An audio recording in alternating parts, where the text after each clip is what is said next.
你有没有想过，有一天美国的签证系统也会像断电一样，突然啪的一下，让无数人的计划全线停摆？10月1号之后，这种事真就发生了。签证大厅外面的人排成长龙，手上拿着护照、行李箱，神情焦虑。有人说，这不是签证改革，这是冷处理，是美国对华政策的又一次精准出手。更夸张的是，有留学生的面试排到了明年3月，有企业家订好机票，却被临时通知重新排期。就连曼哈顿唐人街的餐馆都能感觉到气氛不对，空桌率飙了40%。周末那种人挤人的景象，一夜之间不见了。这里是意识觉醒，记得按赞、订阅并打开小铃铛，这样您就不会错过我们的新视频。这一刀切得太深，你以为只是签证紧缩？不，这是一场无声的锻炼。从留学、旅游、商务到投资，牵动的是几百亿美元的流动现金，是一整条国际供应链的神经。当签证审批被卡住，航班空了，酒店空了，展会延期，项目搁置，那些往返中美的机票原本是一种自由，现在却成了奢侈。可要明白这件事的震撼，得先知道这张所谓的10年签证当年是怎么来的。2014年，那时候的气氛跟现在完全不一样。当时中美高层还在微笑握手，说要互惠互利，结果一拍即合。B 类签证，也就是商务 B1 和旅游 B2，开放10年多次往返，这在当年简直是大新闻。要知道，过去中国人去趟美国得年年排队，年年面试，有的人请假10天，就为了在领馆外吹半天冷风。而10年签证一出，一张签证10年自由往返，每次停留最长6个月，那种爽度堪比拿到人生第1张白金信用卡。短短1年，申请量直接爆炸。2015年，中国公民赴美签证申请超过400万份，光是广州领馆1年就批了60多万。每天早上8点，那队伍从珠江新城排到天河体育中心，阳光底下全是拿着资料袋的申请人，表情带着期待，因为大家都知道这不只是签证，这是全球通行证，能让你飞去纽约第5大道，也能带你去拉斯维加斯赌一把。别以为只有旅游热，商务的量也吓人。10年签证开通后，中国企业高管往返美国的次数翻倍，展会、投资、洽谈、科技合作、房地产、考察，全都靠这张签证串联。2018年，美国商务部的数据显示，中国持 B 类签证的商务客每年创造的交易金额超过120亿美元。10年签证不只是便利，更是美元机器的燃料。而最被改变的是教育。2015年之后，美国高校迎来了一波留学生潮 ，MIT、斯坦福、伯克利、卡内基梅隆，每个顶尖学府的国际办公室都被挤爆。2019年，中国留学生人数突破36万，占全美国际学生的1/3，其中40%读的是 STEM 工程、计算机、生物技术这些高强度专业。这些学生不用每年跑领馆续签，不用担心签证过期被迫回国。他们在实验室能连轴干，凌晨2点还在跑代码，那是10年签证带来的安全感，像一把护照里的绿灯，让年轻人敢去追梦。就连2线城市也跟上了，南京、杭州、武汉、成都的家庭不用托关系，不用出国中介，只要在上海、广州领馆抢到名额，就能拿到10年签证。一旦签证到手，旅行、留学、探亲、购物都不再受限。有人开玩笑说，那张签证比买车更值。因为10年内，它能带你跨越半个地球。那是一个签证等于机会的年代。走在纽约街头，那股变化肉眼可见。星巴克门口排着拎电脑的留学生，伯克利图书馆深夜还能听到中文讨论。拉斯维加斯的赌桌上，中国游客的比例比美国人还高。洛杉矶中国城的炸酱面馆要排队1小时。旅游、教育、消费、商务、投资，全都因为那张10年签证被激活。它成了一个无形的桥梁，把2个世界连在一起。甚至可以说，10年签证是那10年里中美关系最顺畅的象征。可是，任何桥梁只要一方撤离维护，就会裂开。2019年之后，风向变了，从贸易摩擦、关税升级到科技封锁、留学生审查，美国的每一项动作都开始带着防备。但即便如此，签证政策还算稳定。直到2025年8月那天，美国国务院突然发布公告，从10月1日起，所有10年签证相关的免面谈续签政策全面取消。简单讲，过去你只需邮寄材料，再加续签的便利，现在统统作废。不论你是学生、商务人士还是常旅客，都得重新预约面试。而预约系统一夜之间变成了拼手速游戏，有人凌晨3点定闹钟抢名额，有人刷新到手抽筋都没抢到。领馆外又出现了10年前那种长龙，只不过这次大家的脸上没有期待，只有焦虑。更糟的是，费用也涨了，签证费提高到250美元，还多出一笔所谓的诚信费。对学生来说，这笔钱差不多是半个月的生活费；对企业来说是新的成本。光签证费这一项，美国每年可多收几亿美元。还有 H-1B 工作签证，新规要求雇主为每位申请人多交10万美元附加费，这是个什么概念？2019年时，中国 H-1B 申请人数是8.5万，按新规则算，仅附加费一项就高达8.5亿美元。美国财政多了一笔账，可对申请人来说，这简直是天价门票。到这时，所有人都开始意识到，这不只是签证难题，而是一场系统性收缩。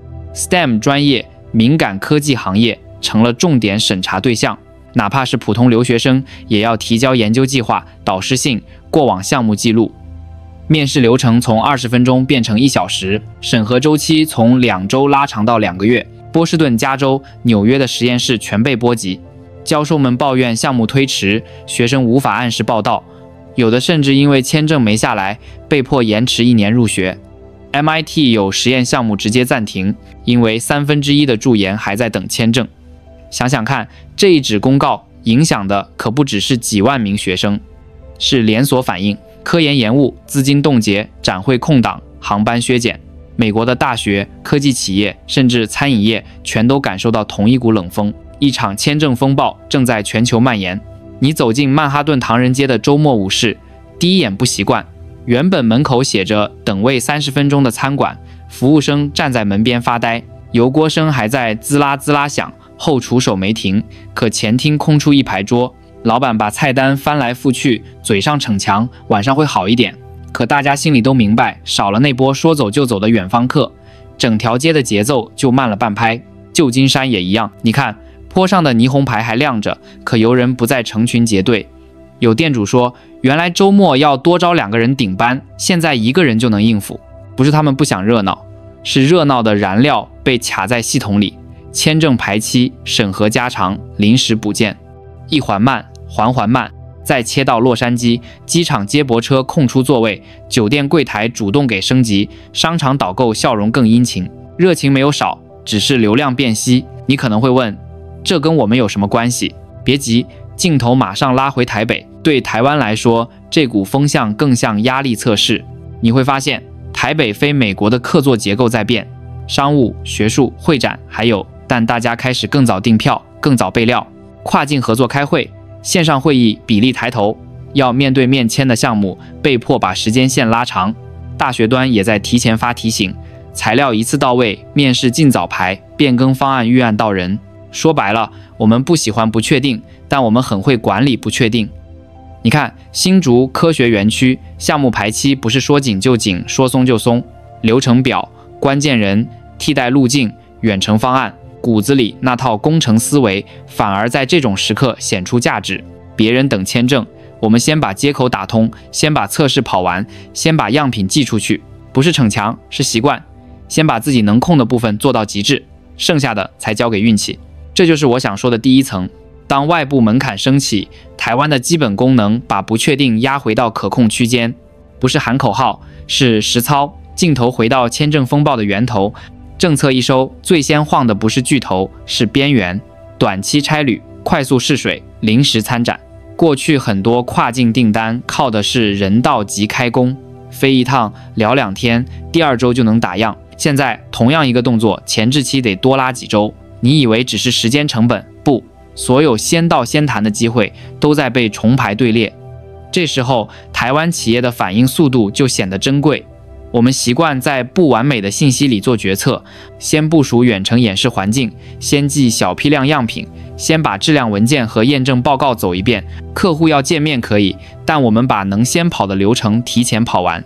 到真正见面那天，合同里的空白栏剩下的是签字，不是扯皮。你看，这不是吹台湾好，是一个事实。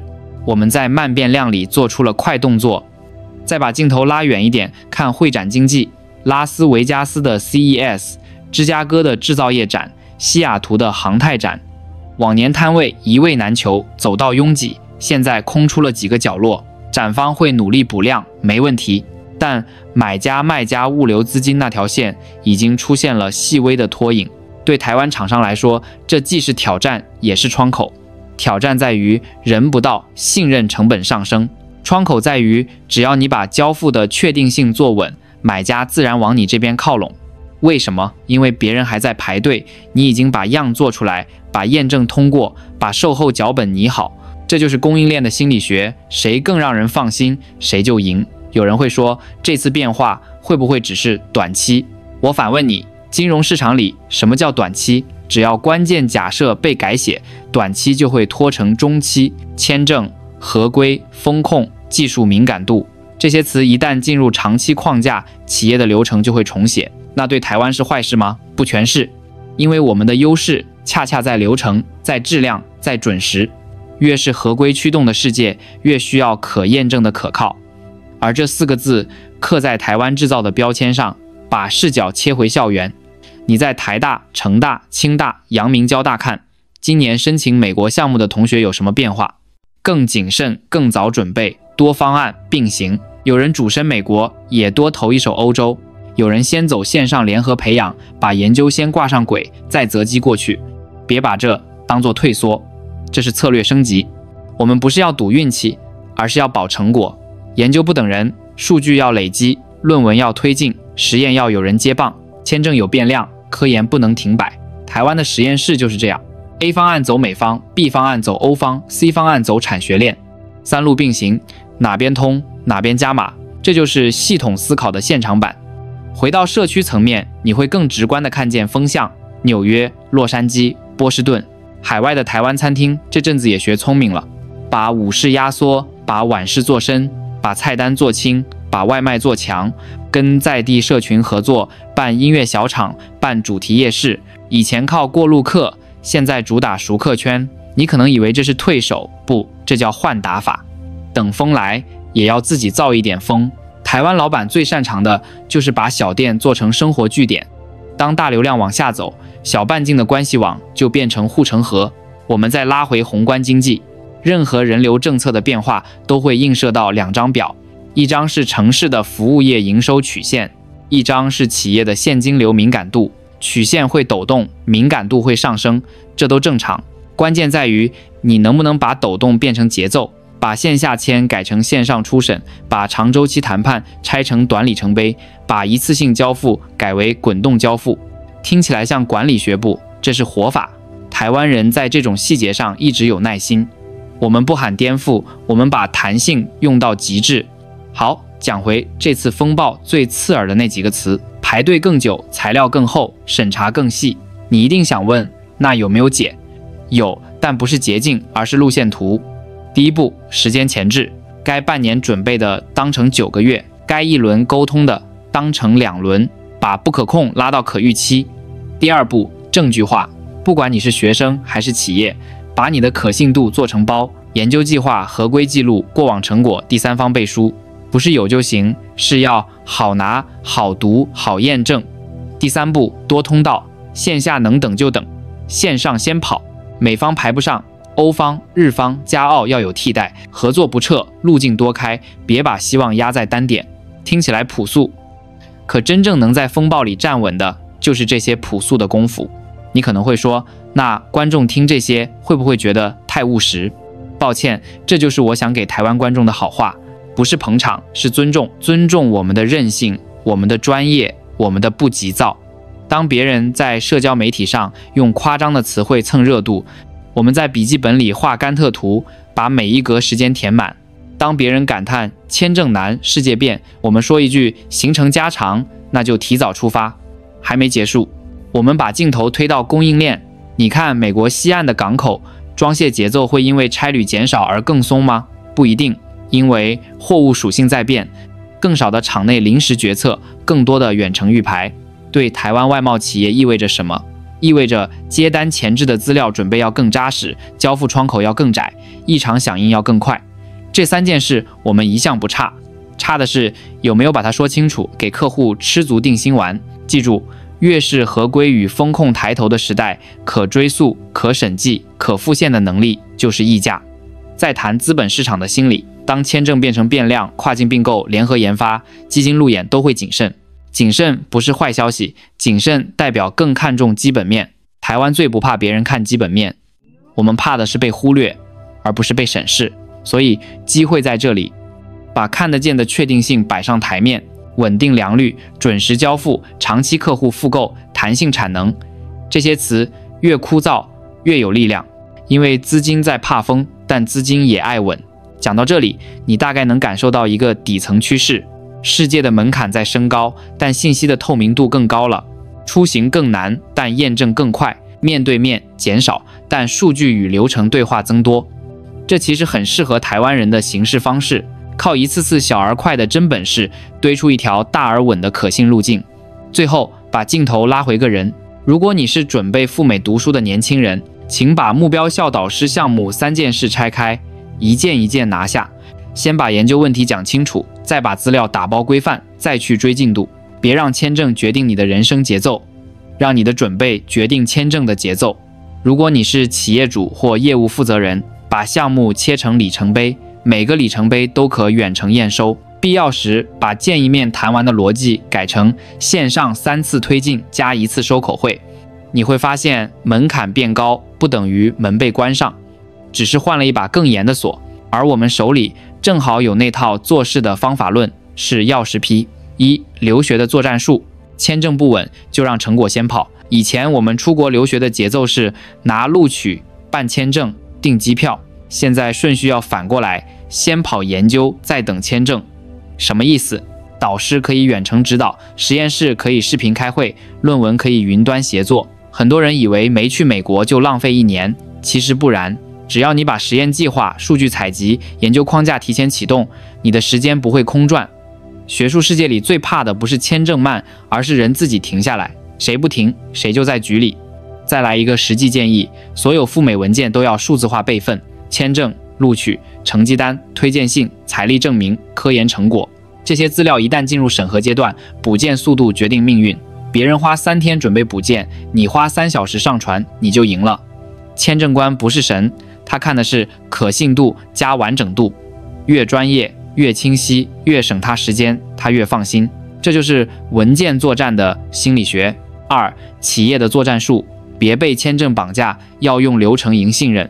过去的商务出差讲究面谈签约，现在变成远程对接加现场收尾，流程不一样，目标没变，要让客户感到你随时在。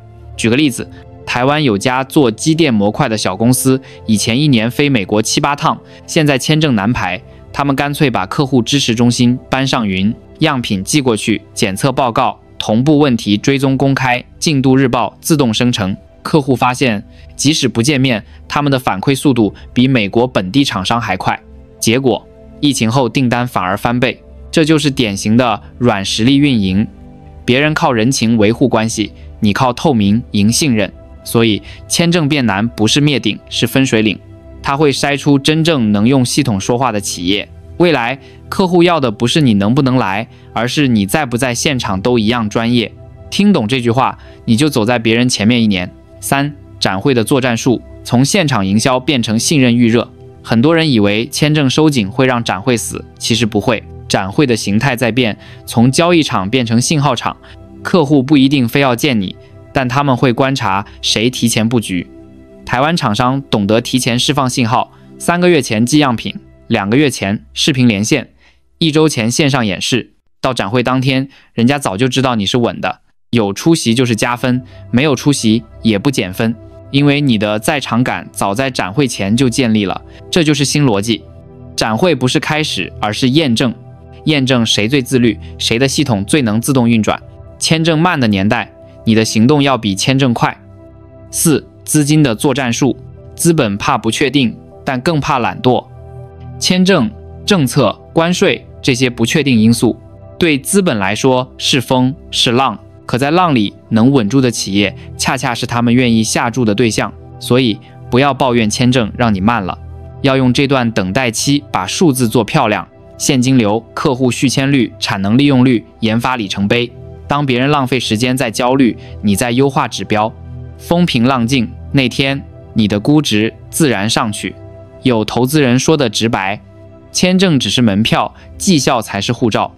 资本要的不是通关，而是信任。信任不是嘴上讲，是数字写出来的。稳健、真实、持续，这3个词是风暴时代最硬的货币。5. 心理的作战术，你要相信风暴不是打击，而是淘汰机制。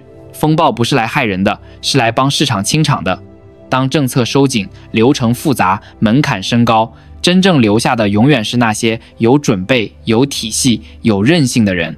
台湾过去几十年走过太多这种时刻，石油危机、金融风暴、产业转型、疫情锻炼，每一次我们都学会了不靠运气赢，靠结构赢。别人失速，我们修引擎；别人恐慌，我们修系统。等浪过去，我们依旧在海面上。这次签证风暴也是一样，它不是终点，而是信号。信号告诉我们，未来属于那些能在变化中保持秩序的人，不抱怨，不急躁，不赌气，用耐心和专业抵御焦虑。这就是台湾最珍贵的净能量。当世界变成迷宫，方向感才是稀缺品。签证收紧只是表象，真正的底层逻辑是，全球化不再靠通行证，而是靠信任链。未来能跨境合作的，不一定是能飞的人，而是能被验证、被追溯、被信赖的人。这时代在奖励一种特质，不管风吹向哪边，你都有能力自我校准。这不是天赋，是方法。方法叫提前思考、系统行动、慢中取胜。签证可能限制了距离，但永远限制不了那些靠实力打穿边界的人。世界不会对谁温柔，但它永远会对稳的人留条通路。